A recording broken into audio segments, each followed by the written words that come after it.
just start running. Go until you can. And if your aerobic heart rate, your max aerobic heart rate is while you're walking, then start walking and build that up first. Start somewhere, but always be looking on how you can do that next thing, how you can get 1% better. Because the name of the game with strength training, with running, with any sort of fitness is there has to be some sort of stimulus placed on the body that's more than you did last time. That's how your body's going to improve. So when your body does something that it's not accustomed to, it's going to make the necessary physiological changes so that next time it's ready for that.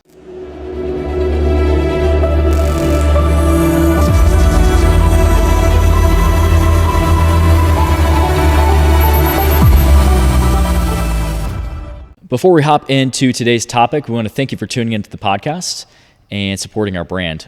Over the last 3 years, this brand has strived to help people reach their fitness goals, feel their best in their workout apparel, and support their fitness goals through our supplements. So if you would like to support our brand, head over to fitgrindformula.com and check out our new protein powder, grab a new Fit Grind apparel outfit, and we just want to say thank you guys for all your support for the last 3 years. Let's hop into today's episode. Today, we are opening up season 2, and we are going to outline specifically in detail what we are going to be talking about in season 2.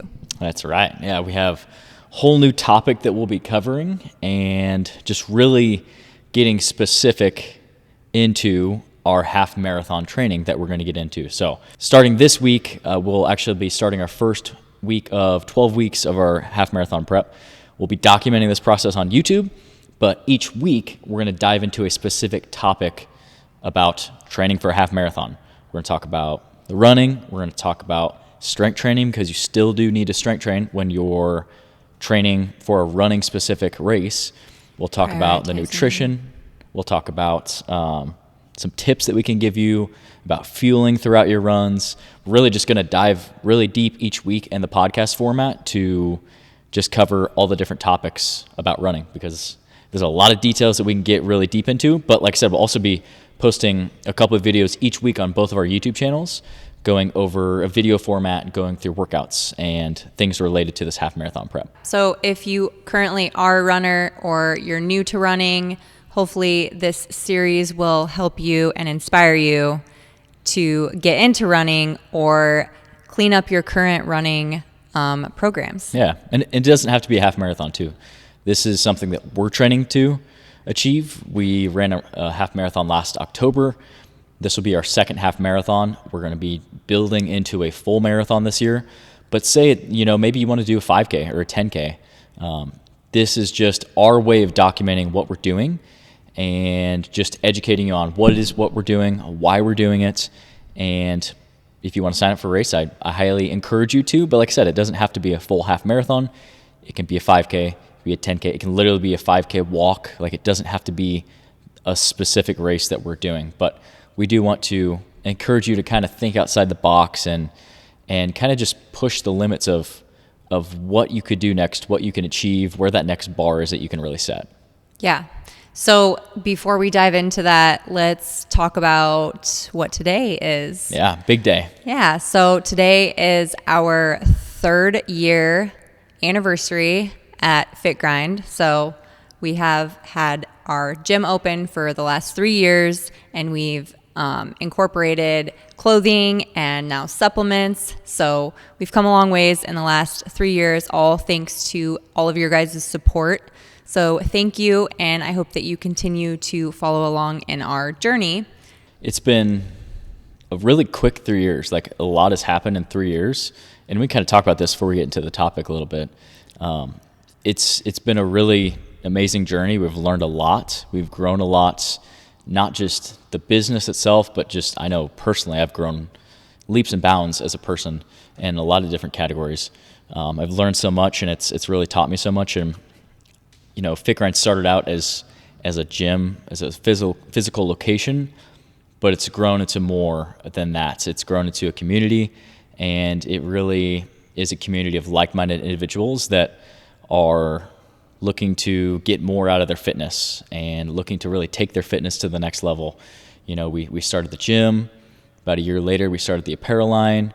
Our most recent addition is our supplement line that we're working to build out and really just help people reach their fitness goals. And you know, it's just been an amazing journey, and I'm very grateful to get to do this with you too as well. I mean, we were just talking about how thank God that we have each other to go through this experience with, because it can get heavy at times and it can be hard, and entrepreneurship can be lonely sometimes, and it can be most times, yeah. Most times it can be especially when you're starting a business, you know. I think that it seems very like glamorous, and you know, there's just a lot of things that go into it that really mold you into a very strong-willed, strong-minded person. But there are lots of trials and tribulations and things that you go through. But the last 3 years, you know, we've conquered everything that we've set out to do together. And we were just talking about, you know, I'm super excited for the next 3 years, because if you would have told me 3 years ago that we would be where we're at today, I would have hoped that we would have been there. But, you know, I'm just very excited for the next 3 years. Yeah, me too. Like I said, we definitely couldn't have done it without all the support from our clients, but also our family, our friends. Yeah. We have built lots of relationships throughout this journey too. Yes. And learned a lot through reaching out to other people, but also just figuring stuff out on our own. Yes. Mainly. It's kind of how it goes. And we missed out on a lot of things too, which, you know, is part of that lonely feeling, I think. Yeah. You know, when we'd like to go on a vacation and we have to say no. And so I hope that, you know, further on along the road, we'll be able to get there. We just want to say thank you to everyone out there that has supported this brand. We truly do appreciate it. The support over the last 3 years has been amazing. And our promise moving forward is that when we set out and opened this gym, it was our mission to help people reach their fitness goals and really share our love of health and fitness. And the next 3 years are going to be the same thing. That is our promise, to keep helping people reach their fitness goals, whether it's in person here at the gym, whether it's through the content that we're posting in this podcast, through the content that we're posting on YouTube, on social media. Like, I love helping people. I know you love helping people. And that is really our mission, is to just make an impact. And that's really what we're looking to do. And that's what we're looking to do with this series, is to make an impact on your next race, to help you be ready for your next race, whatever it may be, or maybe your next challenge. It doesn't even have to be running. Like, just looking for that next obstacle that you can run over and achieve the next level of success. So let's hop into our first topic. So to start off the topic, when planning to achieve a goal, you are also learning throughout the process, as well as like when we open the gym, we were continuing to learn throughout the process. So we are educating you guys throughout our journey of this half marathon, but also what we learned in our last half marathon. And one thing that I've learned about running is it doesn't happen overnight. You don't get faster, you don't get stronger. Same with weight training. You don't get faster, or you don't get stronger overnight. So it's going to be a process, and you have to be patient with that process, because if you're not, you're just going to get frustrated and you're going to give up. Yeah. Just like weight training, same thing in running. So like I said, Jordan and I are just sharing this journey with you guys because of some of the things that we have learned, but we are never going to stop learning, because it's a continuous, constant grind to figure out, you know, what the perfect formula is. And I don't even know if there is a perfect formula, because everyone is so different. Yeah. But we're determined to figure that out. So with that being said, we can hop into our first topic. Yeah. You know, in our free time, we'll research. In our free time, we'll watch videos on certain topics about any aspect related to nutrition and fitness. You know, it really is our love and our passion. And through that, through our content that we're posting, we really do want to help inspire and educate and just help you feel your best, because I love health and fitness. You love health and fitness. I love living this lifestyle, and I want more people to feel what that feels like. That's my main goal. That is exactly why I do what I do. It's why I post content. That's why I'm a trainer. That's why I open a gym, is because I know the benefits and the feeling of what it feels like to live a healthy lifestyle. And if you're not, you're missing out. Like, I really do truly feel that way. And this is something that you can practice over a lifetime. And there's lots of mistakes that we've made along the way. And that's what we just want to cover, is, learning from our mistakes so that you can bypass those mistakes, because I've made a ton along the way.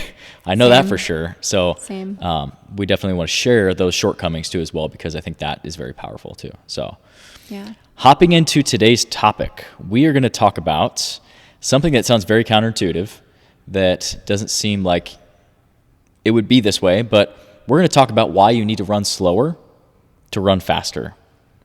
You heard me right. You need to run slower to run faster. So we'll dive into this topic, and we'll talk about building an aerobic base. We'll talk about how you can implement this into your program, what heart rates to be between, and just go through all the topics and just really cover the topic of building endurance and building an aerobic base in depth. Yeah, so by doing this, I would start by getting some sort of monitor to monitor your heart rate. So either a watch, which isn't going to be as accurate. They also have like the chest straps that you can put on your chest, which is going to be the most accurate. And then you're going to take 180, subtract that by your age, and that's going to give you your aerobic heart rate. Your max aerobic heart rate. Yeah, your max aerobic heart rate. So when you figure out what that looks like, then you want to stay underneath that max aerobic heart rate. And by doing this, you're building your endurance overall. I know it sounds crazy, backwards, and it was a struggle for us. And sometimes it still is for me, because we're athletes, we're competitive, we want to run harder, faster. But when you slow down the pace and focus on the breathing, it really changes everything. Yeah. It sounds so silly that you need to run slower to run faster. But like Alyssa was talking about, your max aerobic heart rate, why that's so beneficial is because we have two different energy systems. We have our anaerobic energy system, which is our higher intensity energy system, and you have your aerobic energy system. And the only way that you're going to improve your aerobic energy system is by spending time in your aerobic energy system. And that's what that number you talked about is anything. So for example, 180 minus your age. So I'm 27 years old. I take 180 minus 27, and that gives me 153. For me, if I'm doing an aerobic run, I don't want my heart rate to get over 153. Now, if it gets over for a little bit, like for a second, I'm going up a hill, or just gets a little bit too high, that's okay. We'll talk about that later in the video about what you should do. But 80 to 90% of the time when you're running, it should be below this number. And you're going to have to slow your pace way down in the beginning. And that sounds counterintuitive, and it's like, it's scary. It's just like when we tell clients that they need to eat more food to lose weight, and they're like, what in the hell are you talking about? But trust me, if you can run slower, you're going to build this very efficient aerobic energy system, and that's going to help you improve your endurance. Yeah, so you're going to be able to run longer and stay at that heart rate. Yep, or at lower heart rates. Yeah, eventually over time. Because if we're constantly in that threshold, then we're constantly trying to exert more energy and trying to catch your breath, and you're not going to be able to stay in that for long periods of time, especially if you're training for a half marathon, a marathon. We're talking a couple hours here to be running at a decent pace. A challenging pace, Yeah, so that's why it's so important to maximize that aerobic. Yeah, endurance is the name of the game. And just to kind of lay things out for you so I can give you an example of this. So when you start off and you just have your resting heart rate, you're below your zone 1. We basically have 5 different zones that we'll categorize. Anything in that zone 2, 3, at the top of 3, that is where your max aerobic heart rate is going to sit. And if you're kind of in this limbo area where it's like you're in between your max aerobic heart rate, but you're not quite at your anaerobic threshold. And you're just kind of in this limbo effect of like, you're not quite too high for heart rate to be beneficial at actually improving your VO2 max, improving your anaerobic threshold, but you're also not in your aerobic energy system. You're just running, and that's great. Sometimes you do I get it. I love to run hard. Sometimes you just need to go out and go for a run and not think about your heart rate. But if you're looking to maximize your performance and improve and actually build solid endurance, you need to run at specific paces. And that's what we're really going to structure throughout our 12-week half marathon prep, is very structured runs. Last time we did our half marathon, it was our first half marathon, and we put a good game plan together, but we learned a lot of things that we did wrong that we were going to change. And I'm sure we'll learn things this time too that we're going to need to change in the future. It takes but years. Yeah, time to really refine that program. But running slower is just going to help you overall as a runner. It's going to help reduce the risk of injury, so we can talk about that too as well, to where during our first half marathon prep, we did start to run into some overuse injuries, and really maybe overuse, but I think also we weren't doing enough aerobic energy runs. We were running too hard, basically, too often. Yeah. And then putting strength training onto that. Yep. And then you're just putting more stress on your body. But you don't want to stop strength training, so just finding that balance. And so I think this time around, I feel like we're maybe more knowledgeable in that aspect of like balancing out just enough strength training, but also remembering that running is going to be the priority. So just keeping that in mind too is going to be important. I mean, you always train for specificity. So, if your goal is to build muscle, then you're going to prioritize strength training. Yeah. If your goal is to complete a half marathon or a marathon or a 5K, 10K in a certain time, your priority is running. If your goal is to optimize both, then they're equal balance in your program. But you always should train for your specific goal and really figure out what is it that you're trying to achieve. So talking about running too hard and experiencing pain, you kind of had some IT band pain syndrome, especially towards the end of the run, end of the last half marathon prep. Kind of talk about that experience and what you might attribute that to and your experience with that. Yeah, so I don't know that it even started in the IT band necessarily. I think it actually stemmed from low back and then got into the hip and then went down into the knee, and just that constant pounding on the pavement of running. I mean, my knee would just give out after like 6 miles. And then eventually I just kept pushing because that's like what I know is just to put the gas pedal down and go full throttle. So that it just continued to get worse. And so I think that what I've learned from that is this time around, we have always been good about getting a warm up in, but I think knowing if you're going to be running like 12 miles, if you're going to be running 7 miles, it's not just a 2-minute warm up and a couple stretches. It's like there needs to be an even more thorough warm up. Maybe it's even like a mile slow jog just to get some blood flow, because I notice that when I do that, I'm less likely to cramp up too. Yeah. Like the muscles they need time to warm up. And so by implementing in a better dynamic warm up, a better cardio warm up, and then also really, prioritizing those leg days. So I think when we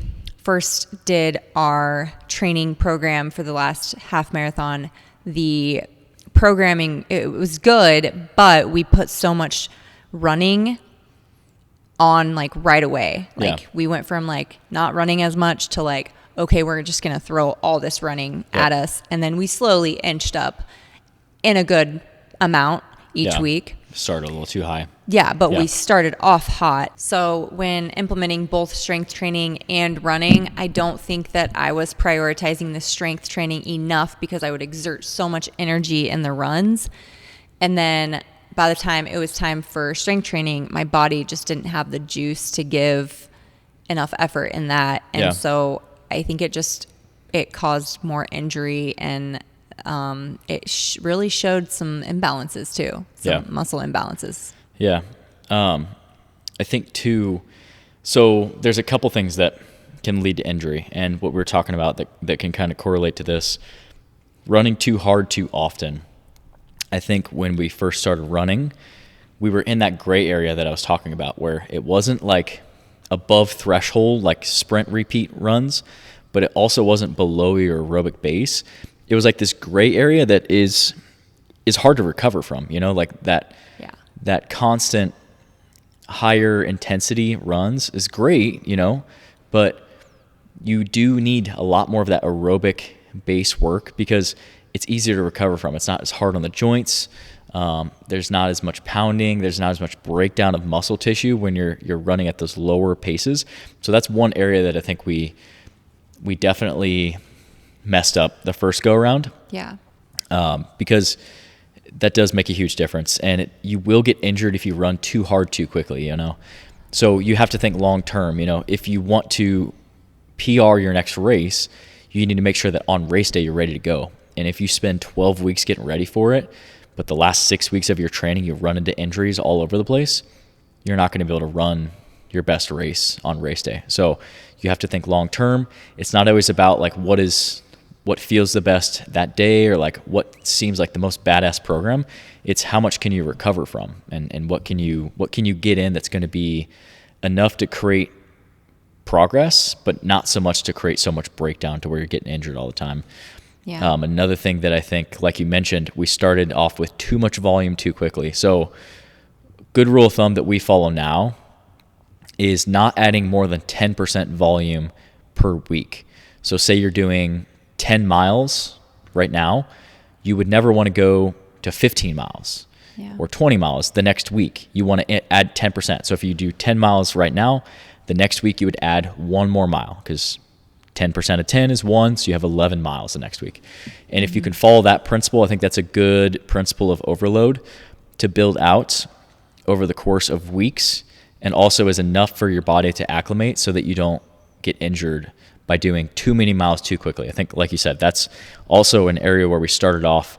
We're new to running. We have more of a base now where we've been running at least 10 to 15 miles a week the last 6 months since our well, I guess it hasn't been 6 months, but since our half marathon prep. We haven't stopped running. Yeah, we haven't stopped running, exactly. So it's easier to get back into shape if you never got out of shape. So yeah, if you're running, make sure that you keep running. Even if it's lower volume, that's okay. Just always run. That's an easy way to become a better runner, is just do more of it over time, but not so much that you're getting injured because you're adding too much at once. Yeah, what's really cool, actually, we were just talking about this, I think it was last night, that the form for both of us, like our running form from when we first got back, well, I used to run, so when I got back into running, and how it looks now is like night and day difference. Yep. And it just looks more natural, whereas I feel like before it was like, she looks uncomfortable. We were fighting our bodies. Yeah. Yeah. I mean, it's uncomfortable. So like Jordan was saying, when you first get into running, where we made that mistake was overloading our bodies and putting too much miles in right away. So let's say you're going from the couch, meaning you're not running any miles right now. That doesn't mean you should jump onto whatever plan that we're going to be doing. Yes. Because again, injury, you're going to get frustrated. I mean, I know there were some times where, like with my knee, I was so frustrated and I would just keep pushing and pushing. And that's the worst thing to do, actually, is to push through that pain, because you'd rather have one day off to recover from and miss that one workout or two workouts than be out for a month or a couple weeks. So just being cautious and listening to your body. And then I'm sure this goes into the next topic, but properly fueling your body. So something that we figured out too is that, holy crap, you need a lot of food when you're running. Yeah. Like during your run, Like, Yeah, these are all topics we'll talk about in the future, really cover in depth, like, yeah. Exact fueling strategies that we're doing and everything that you need to know about running. One thing that you said that made me think of, we might be a little stubborn. I think towards the end of our last half marathon prep, Alyssa was experiencing a lot of pain. And, she would be running for a couple miles and then all of a sudden it would just come on, knee would give out, and like, that's really frustrating when you get to that spot. But I think one thing that you said is so true. You would rather take the rest. I mean, like looking back now, it's like, why didn't I take a couple days off?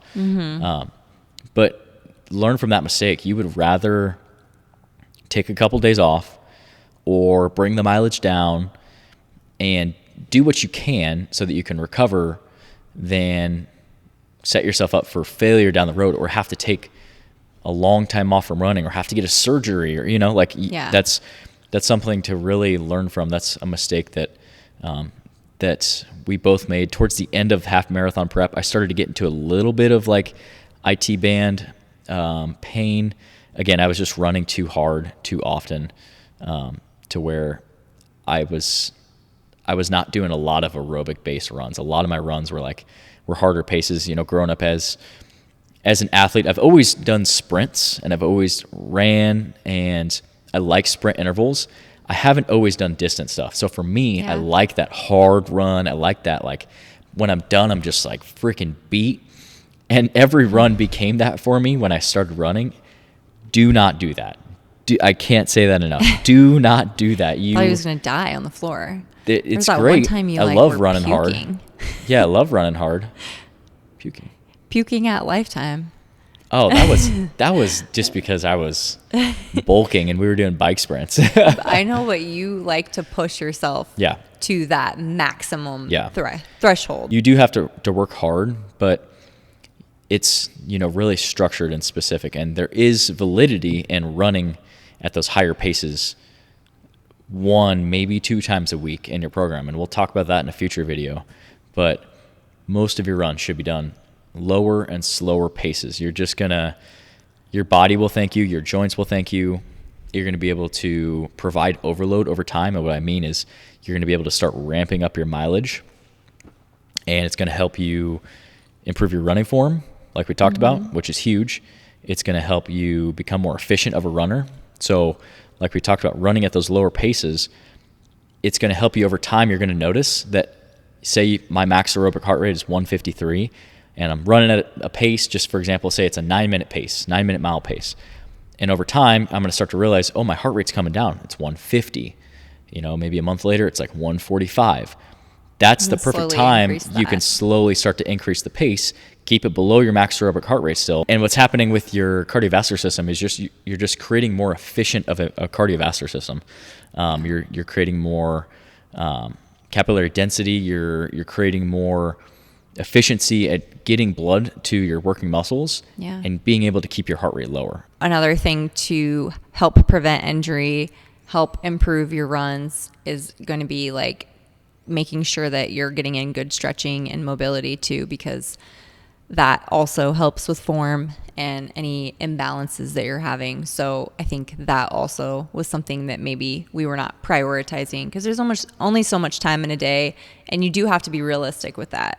There's some people that maybe don't have time to run in the morning and then lift in the evening. You don't want to be so consumed in what you're training for that it takes you away from everything else in life. Yeah.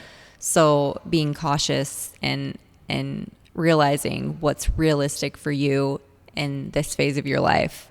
But if you are trying to achieve half marathon, you also have to be realistic and say, okay, am I getting enough miles in each week to go run this half marathon? Am I even capable of getting this many miles in? So yeah, you have to look at what is your goal? How many hours a week do you have to allocate towards your fitness? And everybody's going to be different. Everybody has different amounts of responsibility that they are responsible for.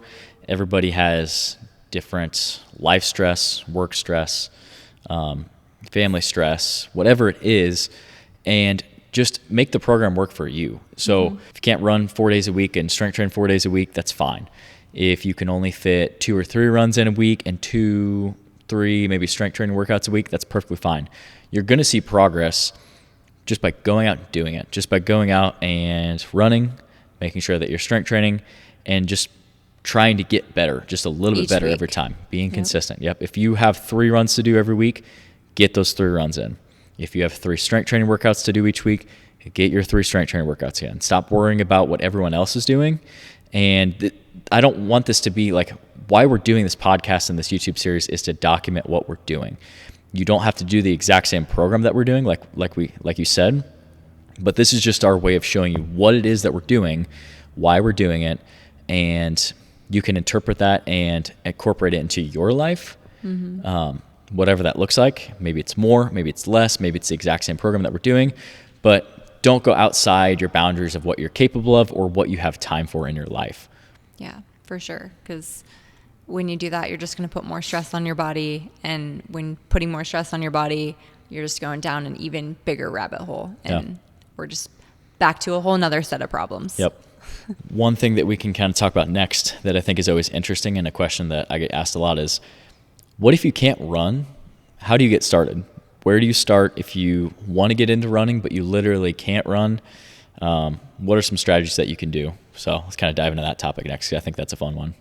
Yeah. I guess it would depend on what the circumstance is, like why. Just out of shape. Can't run because you're out of shape. Yeah. So not injury, not health related, just haven't been into running. Well, the first step would be to start running. Yes. It's a great first step. And I don't care if that's like, oh, I can only run for 2 minutes. Like we have been saying in this whole entire podcast, it is a slow buildup. Just like lifting. I don't care if you can only lift for 15, 20 minutes and you're exerted by then. That is okay, but in the next week, try to go up to 20 minutes. Same thing with running. So just start running. Go until you can. And if your aerobic heart rate, your max aerobic heart rate is while you're walking, then start walking and build that up first. Because if you went from being just a straight up couch potato doing completely nothing, it might have to be just getting into walking and building up that aerobic heart rate too before getting into actually running. Yeah. Because if you just start running and your heart rate goes way up right away, then you're really not doing a whole lot of good either. Yeah. So no, starting is the first thing that you can do. And kind of building on what we've been talking about, start slower than you think you need to. Mm-hmm. That's a really good way to build versus if you start out really hot and you're like, I feel great for 5 minutes, and then all of a sudden you get smacked and you hit a wall. That's a really bad experience, and you're more likely to not go do that again. Yeah. It might take you doing that to have you realize, okay, I need to run slower. Maybe Jordan and Alyssa are onto something, but just start slow. Like there's nothing wrong with just a light trot.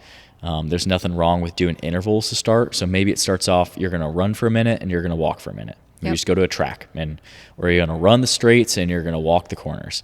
Start somewhere, but always be looking on how you can do that next thing, how you can get 1% better. Because the name of the game with strength training, with running, with any sort of fitness is there has to be some sort of stimulus placed on the body that's more than you did last time. That's how your body's going to improve. So when your body does something that it's not accustomed to, it's going to make the necessary physiological changes so that next time it's ready for that. And that's when you throw just a little bit more at your body and it acclimates, a little bit more and it acclimates. And you string that out over the course of 3 months, 6 months, 9 months, 12 months, 2 years, 5 years. Like that's where that like we talked about before, that compounding fitness really happens. And that's where you can really start to achieve some amazing things. But it all starts by putting your running shoes on and running and just starting wherever you're at. Don't be embarrassed at where you're at.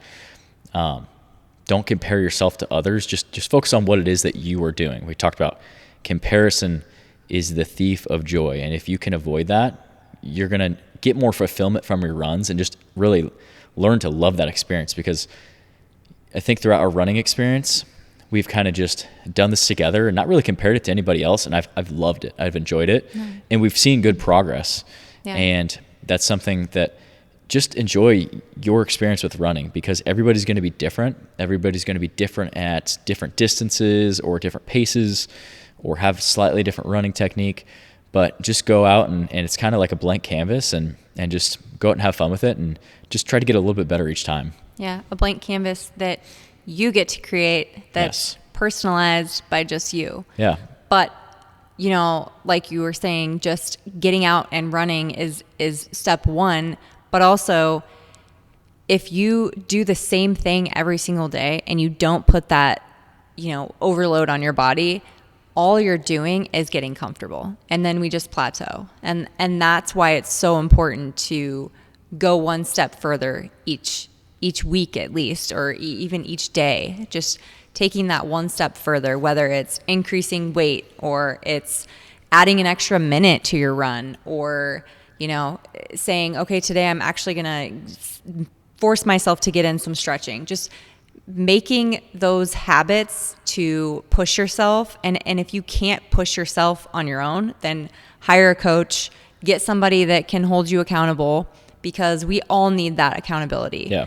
I'm lucky that I have you to hold me accountable, and vice versa. Yep. But if you don't have somebody to help hold you accountable, you can benefit from having somebody look over your programs too. Yeah, and just have some source of community. I think that's what we're really striving to do here with this series, with this podcast, with our YouTube channel, and the topics that we're going to be covering is, yes, documenting the process, showing our work, but also just creating a community. Like I want to have an open dialogue between, you know, on the YouTube channel, on Instagram, in this podcast. I would love to answer any questions that people have. I want that dialogue back and forth, because what we found in the last 3 years of owning our gym is it's very powerful when you bring like-minded individuals together. So this brand, bringing people that just, they want to work hard, they want to grind. That's the whole idea behind Fit Grind, is it's a process and it's hard work, you know, but if you can stick with that process and just embrace the journey, you can achieve amazing things. And that's what I really am striving for on this YouTube channel.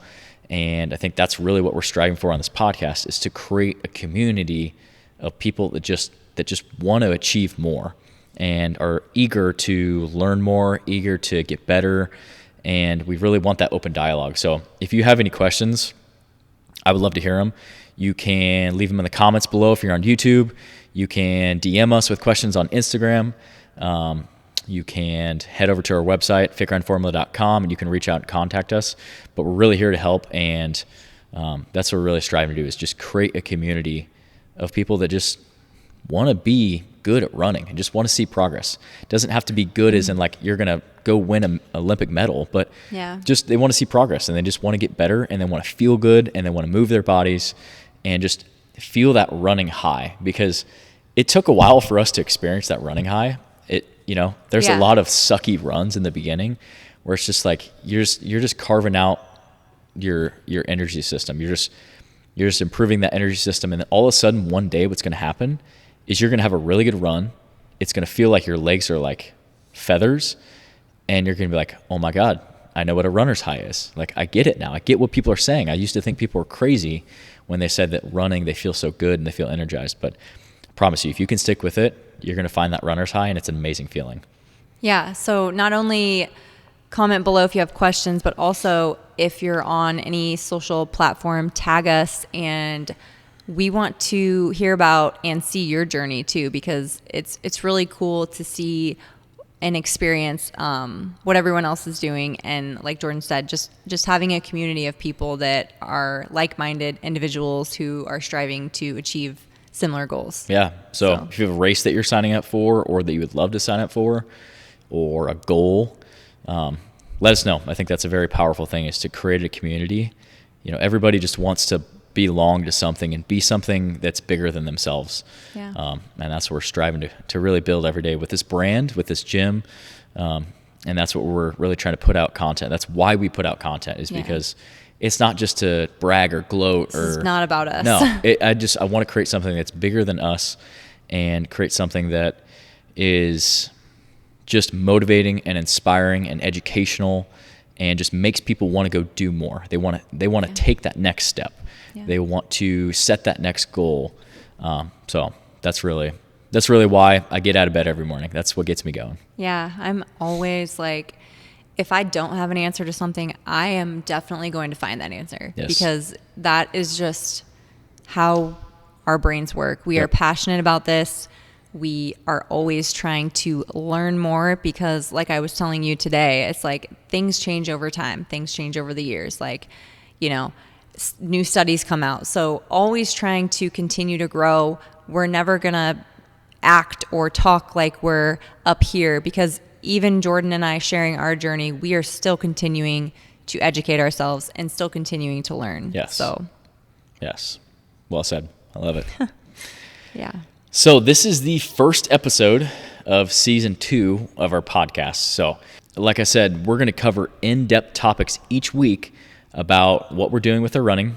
We're going to cover topics on what paces to run. Obviously, we talked about heart rate. We're going to dive deeper into nutrition. We'll talk about training gear that you can use. We'll talk about fueling during your workout. So I'm really excited because this is something that we both have the running bug. We both have that itch. It's when it's nice outside, we're like, we got to get outside to run. Like, so we're very passionate about this, and I'm just excited to keep building out this season 2 of the podcast and just cover in-depth topics each week and just kind of help educate and inspire. Yeah, and if there's any topics that you are interested in, also leave that in the comments below so that we can touch on some of that stuff too. Yeah, for sure. So thanks for tuning in, guys, and we will see you guys in the next episode.